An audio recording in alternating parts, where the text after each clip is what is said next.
Il me semble également qu'il y a quelque chose de très intéressant et singulier par rapport au vin brésilien. C'est le nombre incroyable de cépages. Bon, il y a différentes régions, etc. Mais je crois c'est quelque chose d'assez intéressant. Vous pensez pour vous que c'est une force de faire, par exemple, des alliages à ce niveau-là? Hier, j'ai testé, par exemple, un vin qui s'appelle Faces, qui est, je crois, le vin, entre guillemets, officiel de la Coupe du Monde de Brésil.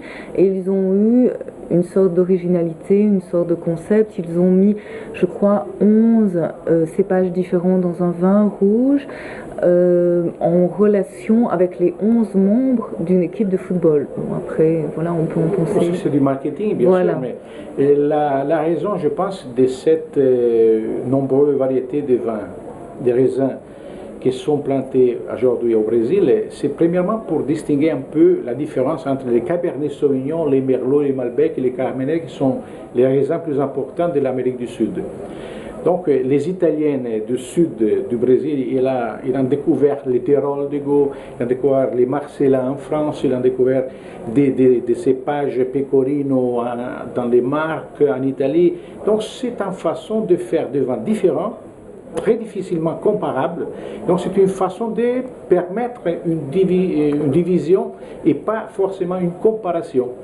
Donc c'est une bonne manière, à mon avis, de démontrer que les vins brésiliens ils possèdent une personnalité différente à l'Argentine, au Chili. Et donc c'est une forme intelligente de permettre que les personnes ils découvrent des autres cépages qui ne sont pas les cépages internationaux, entre guillemets, qui sont les Chardonnay et les Cabernet Sauvignon, qui sont partout. Donc et vous êtes forcément obligé à comparer les Cabernet Sauvignon avec une autre Cabernet Sauvignon, les Chardonnay avec un autre Chardonnay, mais pas forcément du Marcellin, qui n'existe pas au Chili, en Argentine ou en Italie même.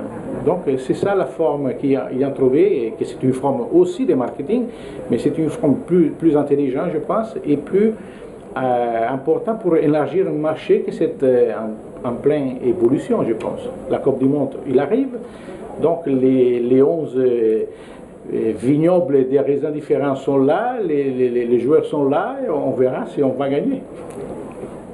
Je vous le souhaite.